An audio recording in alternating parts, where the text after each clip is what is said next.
I ran into the caravan about 3 months ago. A long line of trucks, cars, vans, and buses. They seemed to exist in a form of modern-day wagon train, always on the move, never standing still. They say that they're looking for a place to safely call home, or at least a place where the dead don't walk the very roads they travel.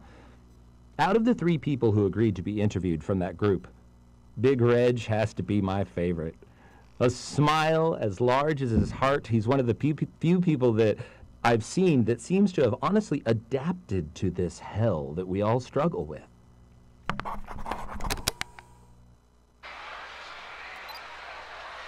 If you would please state your name and age for the record.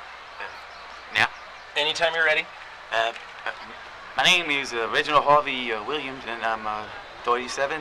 Most folks just call me Big Reg, though. Explain, please, how you got that nickname. On account I'm so small. So people they're not going to be able to see this. So okay. Could you describe? Well, folks have always picked on me about my size ever since I was, well, even littler than I am now. Well, I never really let it bother me much. Good things come in small packages is what my mom always said. Size ain't nothing but perception.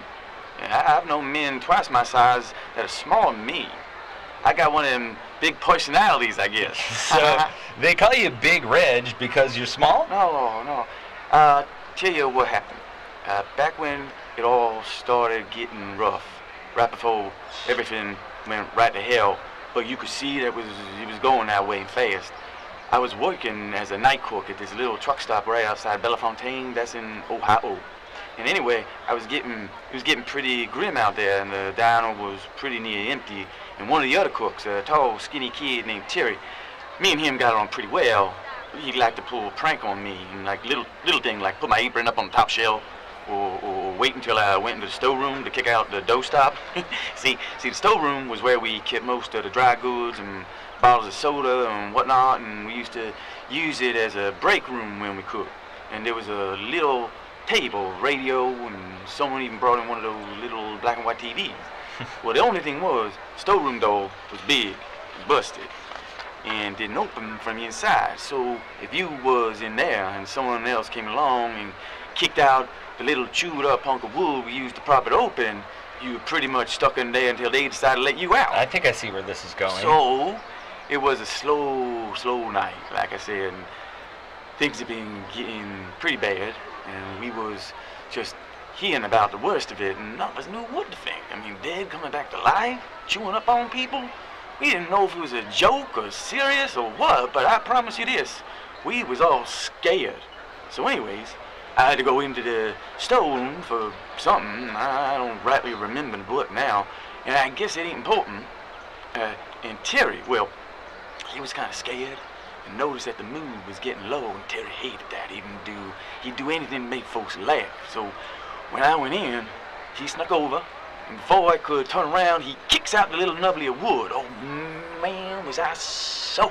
I mean, I liked the guy, but things was tense, and I wasn't in a mood to play his little begging game to let me out of the storeroom. So I'm a cussing and a banging on the door, and I can hear him on the other side just laughing, and that made me madder, so I pounded harder, which just made Terry laugh even more. Oh, but then I heard it. Oh, through the door I heard it, and Terry heard it too, because his laughing just stopped. What happened? Well, as far as I can tell, big herd of those dead folk came flooding in a diner, and there was moaning and screaming and the sound of breaking glass, and I pounded harder to be let out, but nobody came. Then I heard the old 30-06 we kept in the back go off, and then nothing. It just got real quiet. And I listened at the door for a few minutes, and then knocked real soft. Called out for Terry. Did he answer? Well, I hope not. Whatever's on the other side of that door wasn't alive no more, and it wasn't alone. It clawed and scraped and pounded on the door when I went quiet. A mouse, church quiet. And after about an hour, pounding and the clawing stopped, but I could hear him out there, shuffling around, and every once in a while, one of them would bump into something, and you hear glass break or dish shatter. They'll get all worked up again, but I stayed quiet. How long were you in there? Well, I don't want you to think that I suffered none. I mean, I had all the food I could eat and all the water and booze I could drink and TV and radio for company. I mean, not that they lasted long. Power went out about a week in and never came back on. About 2 weeks in, my eyes so adjusted to dark, I could almost read the labels on the foods. So you sat alone in the dark for 3 weeks, give or take. And I woke up one night about 9 p.m. I knew it was night because my watch still worked and I could see the glowing hands. Well, there was a new sound outside my door, and it was getting louder. And something was trying to get in. And I didn't know what to do. I didn't know if them dead folks had figured out how to use a doorknob or if they were finally chewing their way in. All I knew was I wasn't going down without no fight. I grabbed 2 biggest cast iron pans we had and I crouched by the door. And when it opened... Zombies can't open doors. No, they can't. But hey, you see that big fella over there, the one with all the muscles and those barbed wire tattoo? He can. The caravan found you. They were stopping and checking every place they could for supplies. By then, the zombies had all cleared out or wandered off, so it was pretty safe. He opened that door, and I'd jump out screaming like a demon, swinging my pants at his big melon head. What happened? Well, I caught him right above the ear with one, running his bell good. But Mikey's a big guy, and he kicked me right in the chest, threw me back in the room, and... he locked me back in the damn storeroom. So like I say, I clocked him good, so he goes yelping back to the group. And they're all up in arms, and I guess because it was dark and he's so big, and he just assumed that I was too, so he tell them all that there's this 7-foot-tall giant man back there screaming and throwing pans, me, 7 foot tall.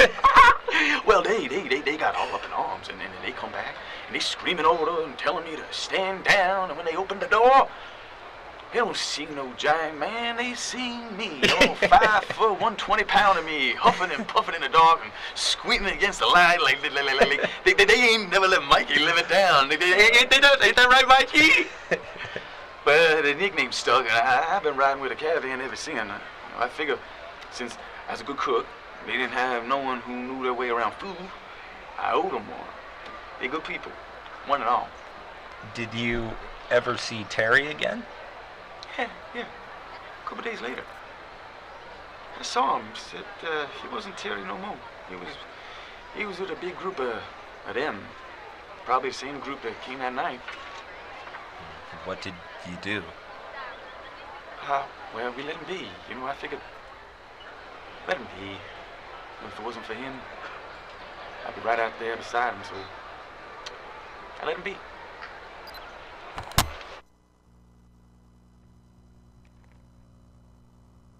While not everyone is dealing well with the aftermath of the fall of civilization as we know it, some people, and you're not going to believe this, were ready for the undead.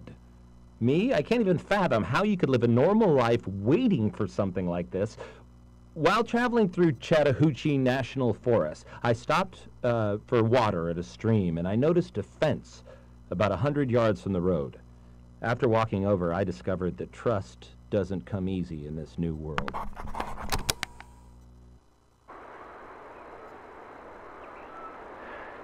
Hey guys, I don't want any trouble. You can put down the guns. I'm just a traveler. I'm sorry, I can't hear you. What? Can I come closer to the fence so that I can hear you better? I'm putting down my things, okay?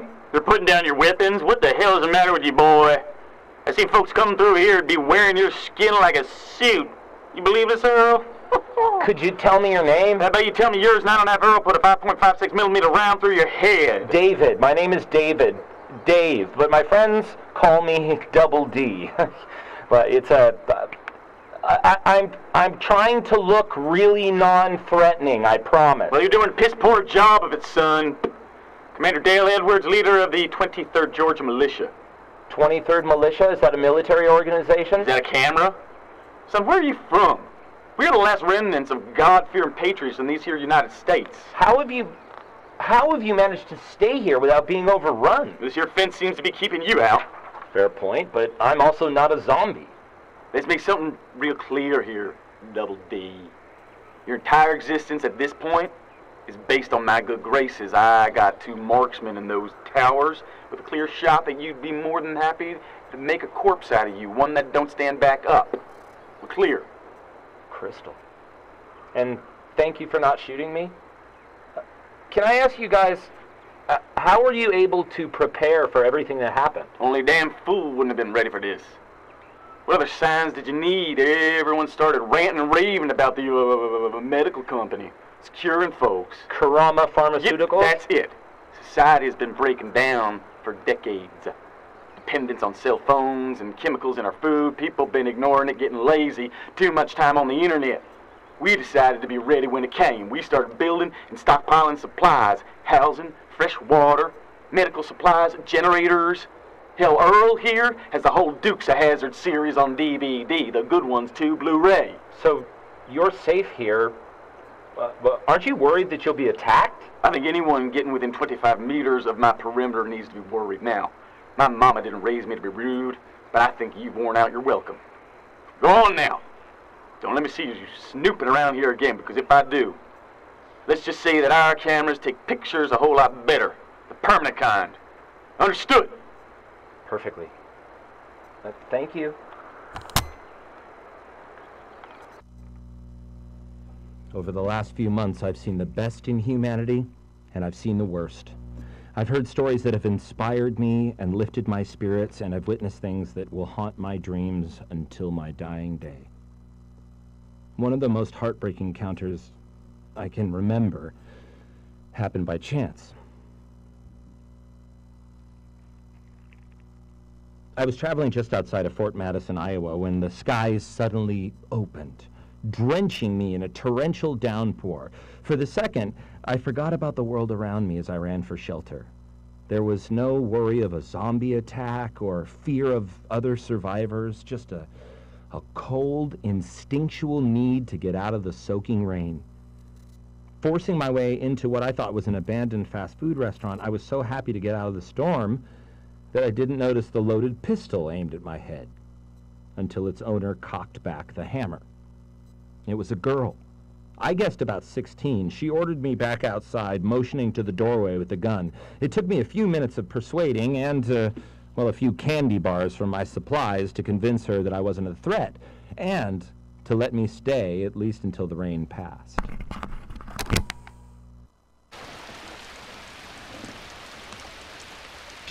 You can just talk into the recorder.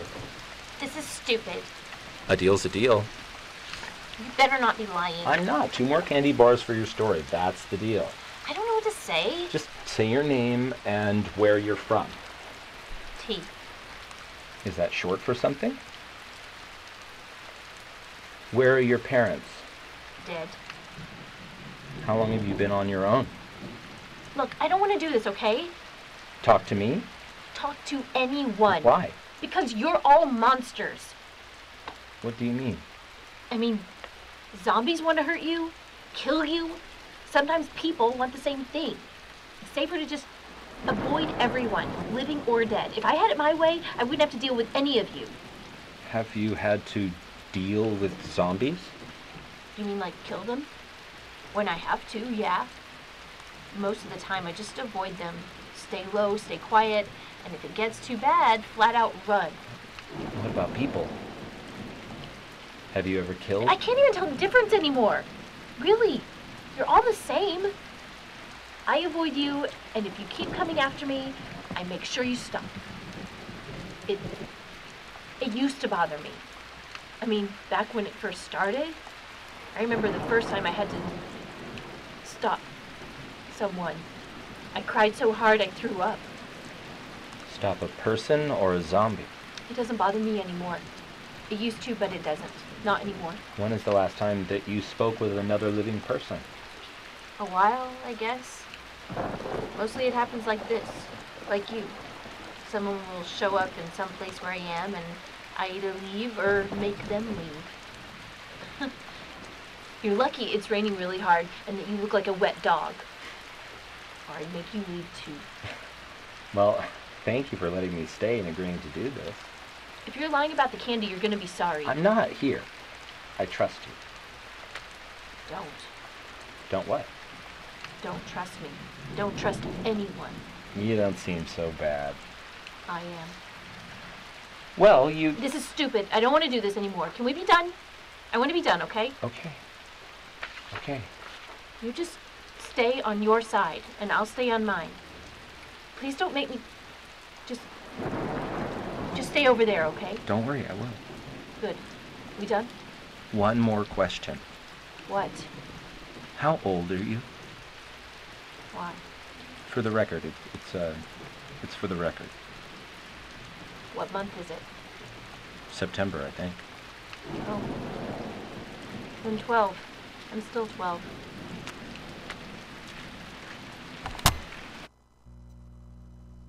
"12 years old and surviving on her own.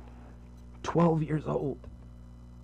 I'd love to tell you that we traveled together, that I eventually got her to trust me to the point where I learned her name, but the truth is, she was gone before I got up the next morning. I'm not even positive that she stayed through the night. Whatever distrust she had overwhelmed her, and I never saw her again. I'm positive she's still out there, though, and that she's still alive, and I just hope that she's finally found someone that isn't a monster." I stumbled across a settlement in Ohio, run by a man named Jack Hodge. While the area itself had been hit hard by the outbreak, a surprisingly large number of people banded together and survived. Most of the town had been recovered and secured, and while it made for an excellent trading post, I found that the stories I pulled from there, well, they were more valuable than anything I could have bartered for.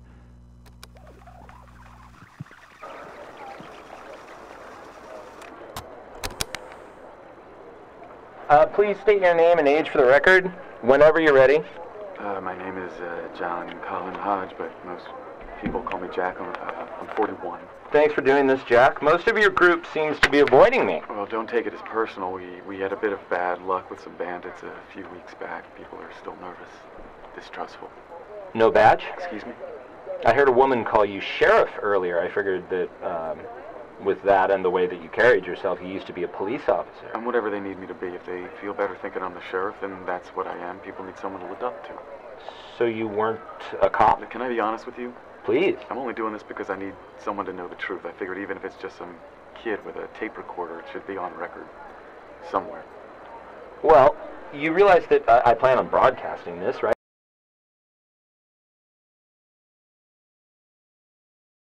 So whatever you say has the potential to be heard by anyone listening. Well, I will deal with that if and when it ever happens. Do you really think that you're going to be able to get a TV or radio station working again? And even if you do, what are the odds that anything you broadcast ever makes it all the way out here? Or for that matter, that we're still even here when and if you do it?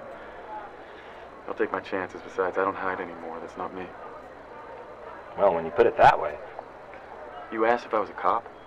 I'm guessing you weren't. Just the opposite. I was a criminal. I don't make excuses for who or what I was before everything changed. Most people blame their parents or abuse or make up reasons as to why they were really the victim when the truth is they were just bad. That was me. I was a small-time crook and a big-time drunk, and I took what I wanted and when I wanted it, and if someone got in my way, I hurt them. So what changed? The world, I guess. I got caught with a stolen car about 2 towns over, a little place called Yellow Springs. Their police station was an old bank that they had converted, so the cells were actually right in the vault. They booked me and weren't about to let me go, so I settled in to do a few days in local lockup before I ended up at one of the larger state places. First day was normal enough, I guess. I got my 3 squares, a private cell, as there wasn't much in the way of crime around there.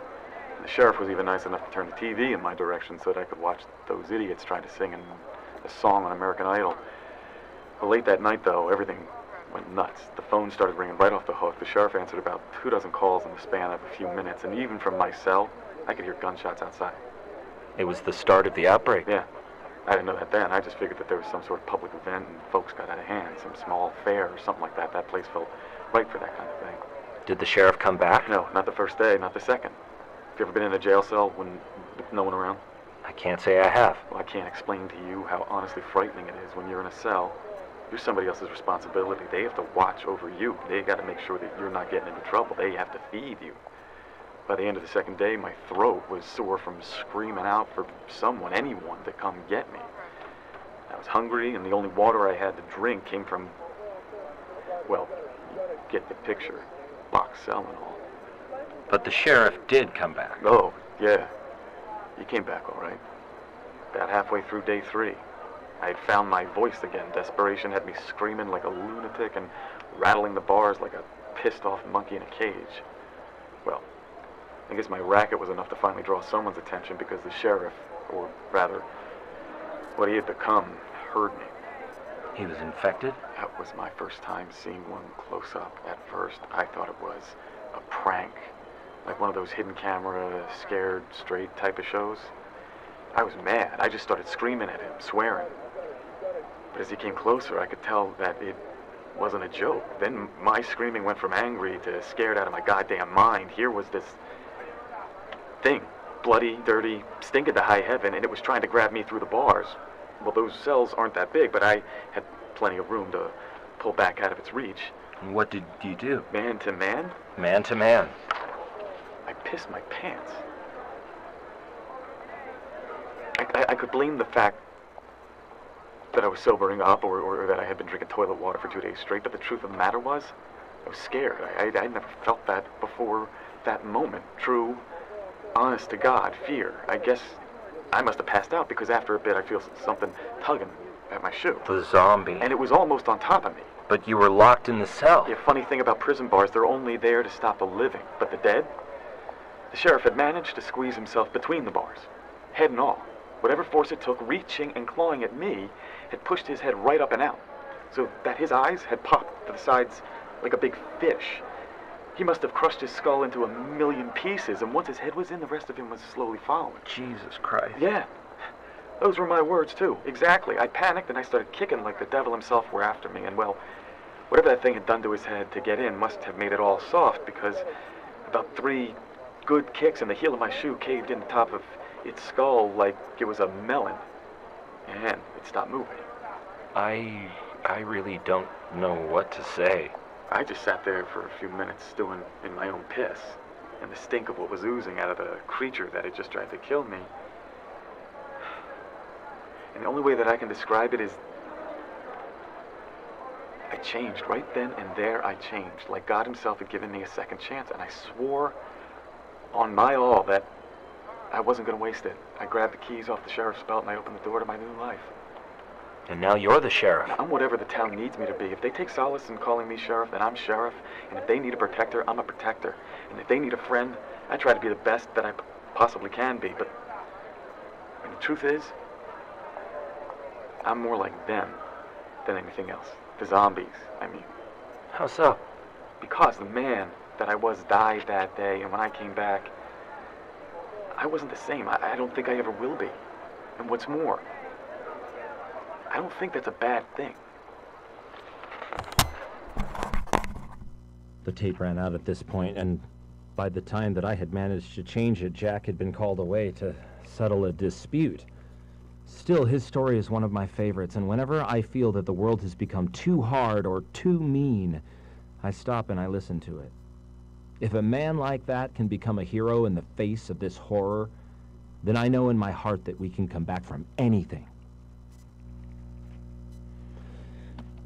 As you heard in the beginning of my interviews with the sheriff, I wasn't getting many bites in the way of interviews at the settlement. And admittedly, this is probably my own fault. I was new to the whole asking people to share their most intimate stories with me thing, and my hesitation to approach them might have fueled their hesitation to be approached. And that to the fact that they had been robbed and forced to kill other survivors a few weeks before I showed up. And you can understand, well, why they were less than welcoming of some stupid kid shoving a battered tape recorder into their face. And I was just checking my supplies and getting ready to hit the road when I got my only other interview from the settlement. And boy, am I glad that I stuck around. Okay, so this is how I've been doing this. Just state your name and your age for the record, and I'll ask you a few questions, and that's it. That's it? That's it. You look nervous. I just People are going to hate me after this. Hate you? Why would they hate you? You want me to just answer? Or do you still want my name and all that? Oh, yeah, sorry. Let's... Okay. Please state your name and age for the record. Erin McGuire. I'm 19 years old. What brought you here today, Erin? Some people were saying that you were a reporter and that you were collecting stories for the news or something like that. Something like that. Do you have a story for me? Erin? This is my fault. Hey. Hey, are you okay? We can stop. Let me just turn this thing off. No, keep it going. People have to know what I did. Okay. What did you do? All of it, this is my fault. The town, the bandits? No, all of it. The zombies, I did this. I don't think this was you, Erin. How could one person have... I was always a sick kid. I was allergic to everything. Pollen, cats, dust. I'd get these weird rashes if I sweat too much. I was allergic to my own sweat. My father wasn't around much, and when he was, he'd try to toughen me up. But I couldn't. I wasn't some nerdy kid who didn't want to play outside. I wanted to more than anything. But I'd get out there in the fresh air, and I'd spend the next 2 weeks in bed covered in snot. My mother tried everything. She took me to doctors and specialists, and when they couldn't help, she tried all that weird shit too. Faith healing and herbs. People who called themselves Willow Apple Tree or something, waiting to smoke around my bed. But nothing worked. I bet the smoke didn't help, huh? I threw up on her feet. Right before my 18th birthday, Mom came home early from work, excited, like really excited. At first, I thought that we had won the lottery or something. Did you? I wish. No, she was waving this paper around and shoving it in my face, saying that everything was going to be better, that I was going to be better. What was it? Some drug company was starting trials in our area, and they were looking for people just like me, you know, sick with allergies and colds and stuff. They had a new medicine that they were testing that was supposed to be the cure for everything. Colds, allergies, the works. Did you sign up? Yeah, but I didn't get in right away. You had to be 18 to take part in the study, and I was still a few weeks out. But we signed up anyway. A couple months later, they called, and I thought that my mother was going to have a heart attack. So you went in? Yeah. Did you know what they gave you? The name of the drug or the company sponsoring the testing? Not really. Everything was pretty secretive, and we had to sign a lot of forms before they'd even talk to us. It was a test group for some company called Karama. They said that we might not even get the medicine and that we could just end up taking sugar pills for a couple of weeks. Well, that's how they do most testing, actual test groups and control groups. I wasn't in the control group. There's no real way to be sure of that. Oh, I'm sure. The very next day at home, I was getting something down off a shelf for my mother, and I took a bunch of dust right to the face. Normally, that would have done me in for at least a week. But instead, nothing. I just stood there. No coughing, no wheezing, nothing. The very next day. That could have been... So I went outside. I ran outside, stuck my face right in the grass, and breathed as deep as I could. Nothing. No itching, stuffy nose, just the smell of fresh-cut grass. It smelled amazing. So you were cured? Yeah. Everything was just gone. Everything. I threw out my inhaler, stopped taking my antihistamines, and started jogging. Me. Jogging. That sounds amazing, but I don't understand. How are you responsible for all of this? A couple of weeks later, I was coming back from a jog, and I felt great. I was sweating and puffing, but in a good, healthy way. I grabbed a bottle of water and stood there in the kitchen catching my breath when I noticed something on the TV. Something to do with medical testing and the company that we had signed up with. They were being investigated, and all trials were being stopped. Whatever they were giving me that was making me healthy was making other people sick. Sick? How? I don't know. I started looking online, not because I was worried that I'd get sick, but because I didn't want them to take my pills. I was finally healthy. Nothing I found was helpful. It was all redacted or posted in the comments of some conspiracy theory website. But it all said the same thing. What did it say? That Karama was making people sick by making them healthy. That we were spreading something horrible. And then just a few days later, all of this started. And do you think that you're the cause? Not just me, but yeah. If what they were saying on the internet was even a little bit true, then all of this is my fault. Aaron, no one knows what really happened. You don't know that some drug trial was the start of all this. You don't even really know that you got the drug. Have you ever heard of the placebo effect? Yeah. Then why do you think that you started this? Because I haven't been sick since. No one has.